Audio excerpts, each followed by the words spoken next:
neza. Reka nizere ko mumeze neza, ibintu byose biri ku murongo kandi uwo byaba bitameze neza yihangana, ariko ndizera ko uko byagenda kose bigomba kugenda neza. Ndasaba Imana kugira ngo ibahumurize kandi uko rwose ibahumuriza namwe muzahumurize abandi. Rero mbahaye ikaze kandi mbiseguyeho, nari maze iminsi ndi mu bizamini, bituma rero natarakoze cyane nk'uko nagiye mbona komenti zanyu ndazisoma zose pe kandi ngerageza gusubiza. N'ubundi rero iki cyumweru ibizamini nabivuyemo amahoro, n'ubundi nzagerageza muri ano mezi mfite njye ngerageza mbe active. Rero murakoze kandi nizere ko mutubabariye. Rero uyu munsi tugiye kuganira topic ikomeye kandi nizera neza ko umuntu wese yamugirira akamaro mu rugero runaka. Rwose pe ndabizirikana yuko ndabizi muri buze kuyikunda. Kugira ngo ntangire, ndashaka kugira ngo twibukiranye ku migani ya kinyarwanda tugira ivuga gute. Hari umugani wa mbere uvuga ngo inzu n'icyo uyiririyemo. Ni imvugo ivuga ngo inzu n'icyo uyiririyemo. Uwa kabiri ukavuga ngo akanyoni katagurutse ntikamenya iyo bweze. Nanone akavuga utagenda abeshywa byinshi. Agasoza agira ati yabonye ishitamba atanurwo yari yambaye.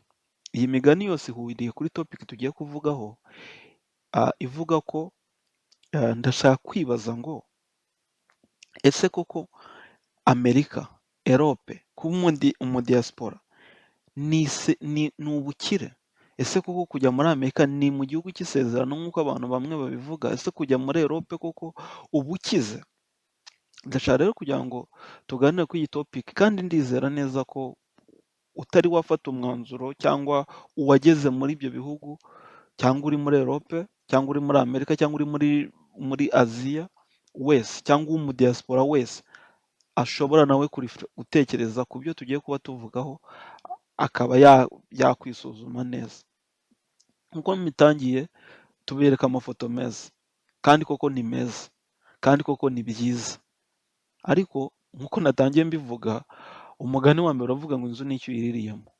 Ushobora kuvuga ngo ndashaka kujya muri Europe pe, ni byiza, ni ikintu umuntu wese yakwifuza. Undi nta n'impamvu yakagombye gutuma utifuza kugenda. Ufite ubushobozi cyangwa ufite uburyo butuma ugenda, ni ikintu igitekerezo cyiza, nta muntu wabibuza, nta muntu wabyanga.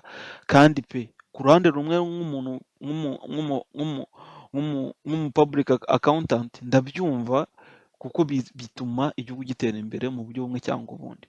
Ariko se nkawe uretse kwirebaho mwese, ukirebaho muri rusange, wowe ubwawe ukirebaho, ni icyemezo cyiza? Ibyo ni byo tugiye kuganiraho. Ese byaba ari igitekerezo cyiza? Apari y'amazu uzaba ubona, n'inyubako ndende uzaba ubona, n'imodoka nziza uzajya ubona, na tekinoloji nziza uzaba ubona, na interineti nziza, ese apare y'ibyo bindi ni igitekerezo cyiza ku buryo umuntu wakumva umudiyasipora ukumva kuko umutima urakutse? Hari ukuri rero abantu benshi batajya bavuga. Ukuri ni uko inyuma y'ayo mazu meza ubona hari ukundi kuri guhari. Ukuri guhari ni uko hari abakene. Iyo niyo nkuru mbi ngiye kukubwira. Uzahagera ariko hari abakene, kandi abakene bahari nawe wakwisanga wabayeho. Reka mbereke impamvu. Kuko ibyo ngiye kuvuga ngiye kubivuga ngendeye kuri facts. Nawe wakwicara ukabiburawuzinga ukabishaka. Murabizi ngiye mvuga nkure ibintu bifite facts. Ugendeye ku bushakashatsi cyangwa kuri website ni ya Europe, EU ni official. Kugira ngo mu gihe cyose ubonye EU biba bivuze ngo ni official, ni ibintu biri official, byemerwa mu rwego rw'i Burayi, biri official, ni website yabo ya European Union. Bivuze iki? Ni ukuvuga ngo iyo usomye iyi title, ni ivuga ngo abantu bari kuri risike z'ubukene ni bangahe? Kubera ni 32%. Mu gihugu cya Romania, tuvuge urugero, nibwo nzaza nkavuga ngo Romania hariyo inzira ushobora kuza ukaza muri Europe, ariko 32% ni abakene cyangwa bari kuri risike zo kuba abakene. Mu gihugu cya Bulgaria 30% ni abakene. Hari ugiye guhita avuga ngo none ngo reka ngo gukena ngo uri i Burayi ngo no gukena uri muri Afurika ngo biratandukanye. Biratandukanye. Ntago nuko natwe situation zibaho zitandukanye. Wabona uko mu Rwanda cyangwa wakenye wajya gutashya, ariko hano se watahashya he? Hari ubukene iwacu tugira bworoshye. Kuva nagera hano imyaka maze sinari nabona akantu. Irobine wafata ijerekani ukayitwara ku mutwe ngo ugiye kuvoma.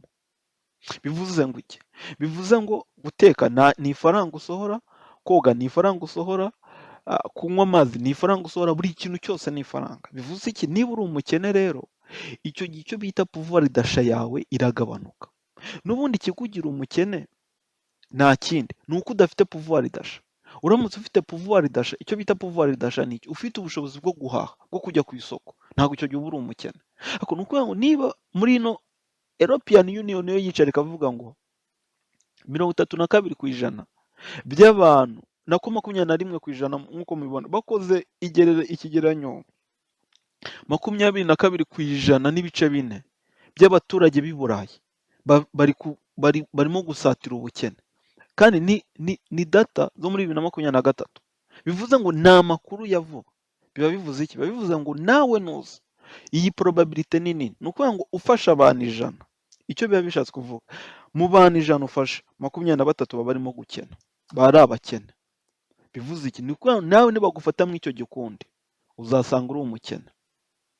So nko muri Pologne urabona ni igihugu cya gatatu gifite abakene bake cyangwa gifite abantu barimo gukena bake uhereye inyuma. Cya kane Pologne rwose pe si ukubeshya, iyi data nazikozeho uyu munsi, ariko navuga ko nge nzemera, kubera ko ntago kugira ngo uzabone umuhomoresi ni ikibazo. Ntago rwose pe ugenda kandi mu mujyi munini kugira ngo uzabone umuhomoresi ntago bikunze, ntago biriho, cyangwa kubona umuntu ugusaba ntago ari ba bantu b'Abapoloni. Izi data rero bivuze iki? Bivuze ngo niba kandi nabo ndabona ari hejuru ya 15, nabo ndabyemera, kuko iyo ngiye guhaha mbona abantu bigurira ibihendutse, wishakira utuntu turi kuri poromosiyo. Ibyo rero kiba kikwerekana ko umuntu agiye gukena. Bivuze iki? Bivuze ngo nawe uramutse uje wakwisanga wagiye muri uyu mubare. Bisaba ingamba, bisaba ko utekereza kure ukavuga ngo ahantu ngiye ntabwo ngiye kuzanuragura amafaranga, kuko ayo mafaranga bakabanje bakayaha bene wabo. Bivuze iki? Bivuze ngo uje gustragolinga, sibyo? Ntabwo uje kwicara utoragura pome, wirirwa wirira ibintu by'ibironji, wirirwa wirira ibintu by'ibineke biri aho byigwisha. Nyine tuba twumva abantu benshi bari muri Afurika bumva ko amafaranga ngo ari amafaranga uyabona nyine ngo utanavunitse, ngo wakwicara cyangwa ugaseka ngo amafaranga ukahita uyabona. Gusa ngo amadolari 10 ni amafaranga yoroshye, ngo amafaranga ngo 10 se ngo amadolari 10 ni amafaranga ngo si amafaranga nyine ngo utoragura. Arewe ndakubwiza ukuri ko abantu benshi ayo madolari 15 muri Amerika bayakorera isaha, kandi iyo agiye kurya yishyura nawe ku isaha, kuko umuntu uri bubiteka baba bari mu bahembe ku isaha. Ni ukuvuga ngo niba ukorera amafaranga ku isaha, nawe icyo ugiye gukora cyose bahemba umuntu ku isaha. Ku bantu bize finance murabizi tugira icyo twita variance production overhead, nako fixed production overhead, tukajya na variable production overhead. Kandi niba tugiye kugura ikintu cyose kiba gifite ibyo biteranyo bibiri, ni ibintu bibiri biteranywa. Ntabwo rero wicara ngo baguhembe ku isaha. Iyo ugiye, niyo mpamvu ushobora kujya kubona ukabona ubonye pura y'ibihumbi 3 mu Rwanda, kuko umuntu uri buhembwe uri buyikore ntabwo wenda acaginga amafaranga menshi, ariko hano biragoye kugira ngo ubone pura y'ayo mafaranga, biragoye. Bivuze iki? Bivuze ngo amafaranga menshi ubona hano uyabona n'ubundi amafaranga menshi uhembwa hano, n'ubundi iyo uyafite uhita uba umukene, ujya kwigereranya n'abandi. Ariko iyo nyafite nkaza muri Afurika, nkaza aho ifaranga rivunjwa igihumbi, mba umukire. ariko ndi umukene wateze indege, ndi umukene wagiye ahandi, aho hantu mpaba umukene, ariko iyo nje iwacu mba umukire, nitwa ngo umukire, ariko mu by'ukuri simba ndi umukire, kubera ko aho hantu ndi masubiye n'ubundi naba umukene. Sinzi niba iyo realite yumvikana. Rero niyo mpamvu navuze ngo nangira ngo inzu n'icyo uyiririyemo. Ubundi mu bantu bize kontabilite cyangwa accounting, tugira icyo twita Maslow hierarchy of need. Ni ukuvuga ngo ni ibiki uba ukeneye. Ikintu cya mbere tuba dukeneye physiological needs. Tuba dukeneye amazi, umwuka, kurya, kuryama, sex, reproduction. Buriya iri mu bintu by'ingenzi, uyivanyemo biba bipfuye. Tugakenera icyo bita safety need, ni umutekano. Tugakenera urukundo no kugira urukundo cyangwa gukunda. Tukagira noneho esteem, kwiyumva no kugira icyizere. Urumva? No kugera handi wumva wageze iyo ugera. So ariko ibyo kugera aho ugera ni agasongero, uba wageze hahandi uba wageze hejuru. Noneho ni cya gihe abantu bashobora kuguhereza wumva ufite freedom. Niba nkeneye imodoka nkayigura, niba ukeneye wenda kujya muri Kagera ukajyayo, niba ukeneye wenda kujya i Remera ukajyayo, watega moto wasanga moto zahenze, ukaba uvuga ngo ndaba ndi muntu wa mbere ufite amafaranga yatega moto. Icyo gihe uba ugeze kuri level ya 4. So rero ndashaka kukubwira ko nugera i Burayi, icya mbere bazagusezeranya, bazamakinga sure yuko uzabona amazi, ibyo ugutunga, ariko icumbi ryo rishobora kugorana kuko icumbi riba rihenze. Umutekano wo uzaba uwufite, ntaho uzagukoraho pe, ntaho uzakwakura, reka ntaho uzagukoraho.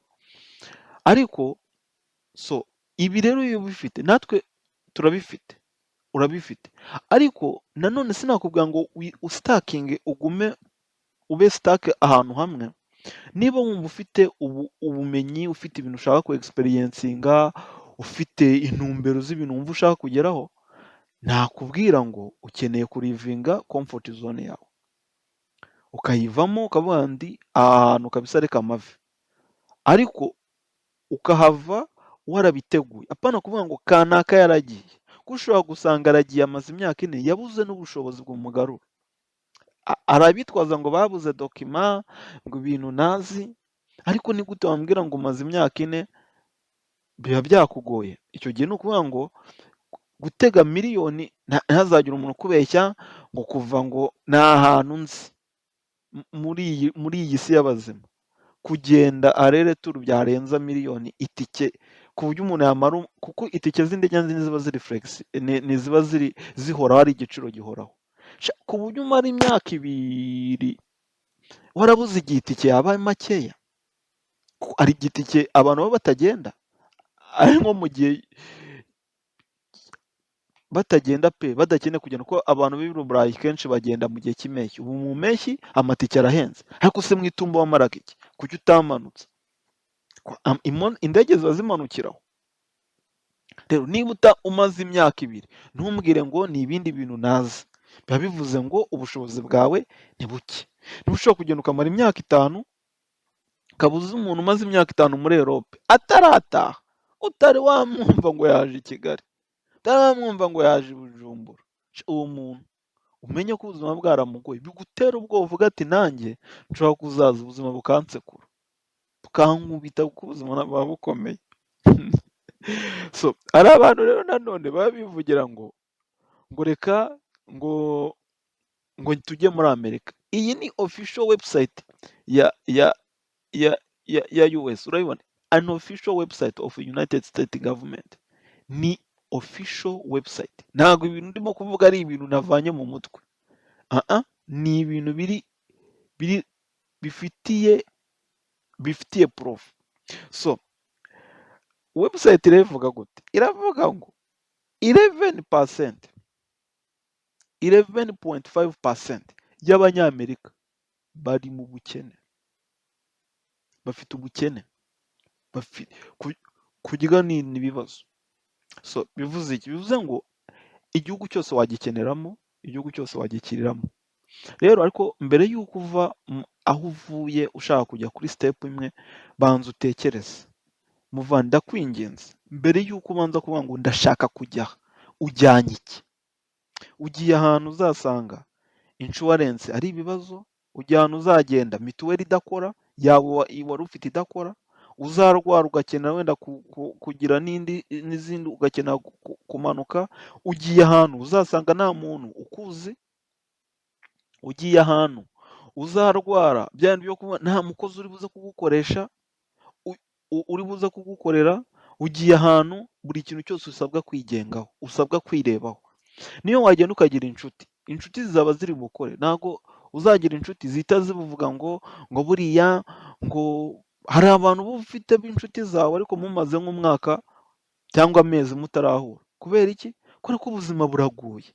Rero niba ugiye kugenda, nakugira inama y'uko wicara ukabanza ukavuga ngo ukabisengera pe, ukavuga ati ndagiye, Mana uzabane nanjye, Imana ikagucira inzira. Pana kuvuga ngo ufite visa cyangwa ufite ngo green card whatever, ushobora kugera hano ibibazo bikaba birebire. Rero nakugira inama y'uko mbere y'uko ugenda, apari y'uko usenga, icara uvuge ngo ariko nzagenda koko ngende nkoresha imbaraga zanjye. Nigeze kubikuraho mu kiganiro cyabanje, ndavuga ngo niba ukeneye kujya i Burayi, kuko ibi diplome tuba dufite, ibi diplome tuba dufite byinshi kabisa, usanga ntabwo bakeneye kuguhayaringa bagendeye ngo ufite diplome zo mu wenda ngo n'iz'ubwarimu ngo bazaguhayaringa ubwarimu. Oya, ukeneye kuba werekana icyo ushoboye, icyo uri buze kuderivaringa muri kampani. Ntabwo baguhayaringa bagendeye kuvuga gusa ngo ufite masters, ibyo byigumanire. Ushobora kuba ufite masters uri wowe muntu wa mbere utazi n'ibyo wize. So niba ugiye rero uvuze ngo uraje, menya ngo niba wenda warize indimi, vuga ngo izo ndimi ndazizi kabisa. Niba wenda warize marketing, vuga ngo ndi wa muntu ugukonvenka ku cyo wari ugiye kugura cyose ndagikora ku rwego ruri professional, cyangwa ndagerageza ndakora adaptability.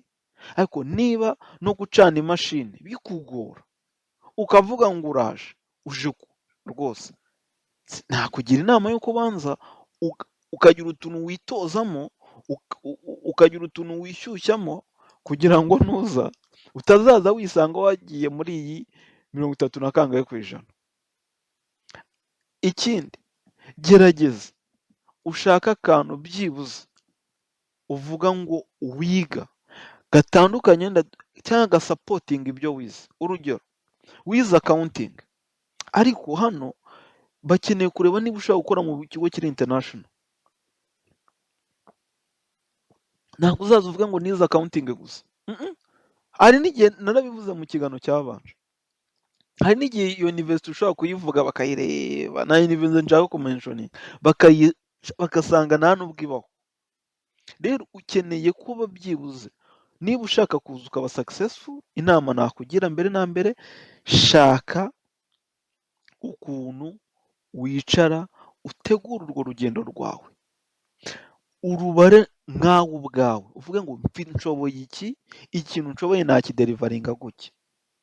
Niba uje nk'umuntu uje gukora, uvuge ngo ariko kweri ubu nshoboye gutwara amasaha wenda 8 cyangwa 9 natanyweye inzoga, natafashe ikiyobyabwenge, ko nibagufata polisi ikagufata ikagukubita igipimo nk'hano muri Polonye, igipimo ntarengwa ni uko alcohol mu mubiri wawe uhita agomba kurenza 0.2.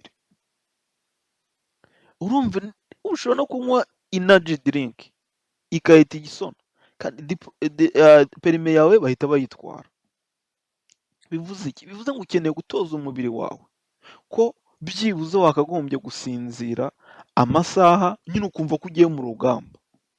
Njye personally kuri experience yanjye, njyewe nza mbere y'uko nza nasinziraga, nabyamaga saa 6 z'ijoro nkicara saa 11:30.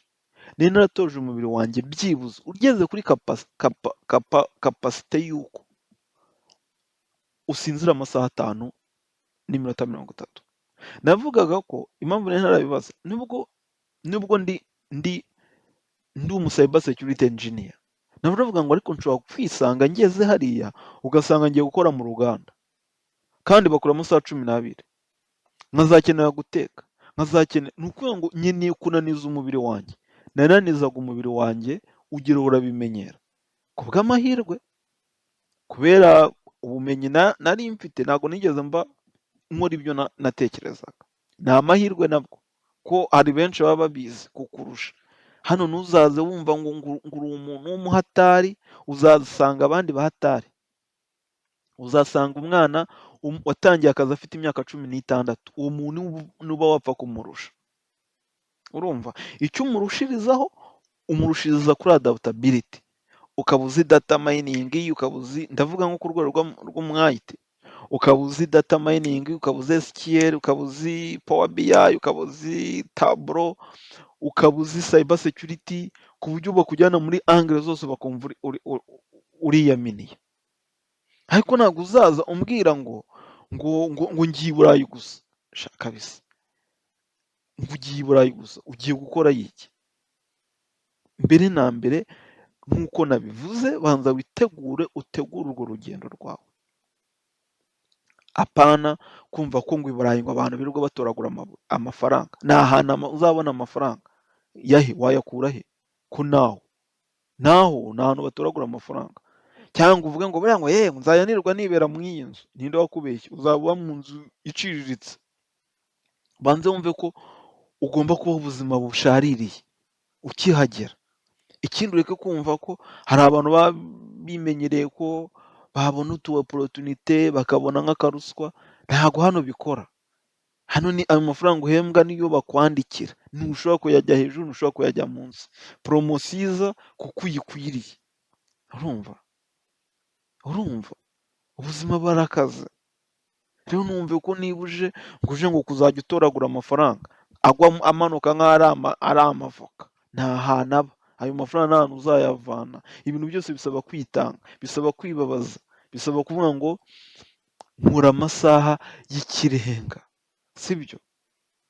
Utumva umuntu avuga ngo gutyo njye nabaha urugero. Nta muntu uzagera hano ngo ubone yarateye imbere yarakoze bisanzwe. Asabwa kwibabaza. Ntuzi kwibabaza amafaranga uzayabona, ariko ntuzi uvuze ngo uje ngo gusongarera wigumire aho, kuko hano uzahagira ukene. Ikindi cya kabiri, nta muntu uba ukwitayeho hano i Burayi. Ushobora no kwikubita hasi tukikomereza tukagucaho.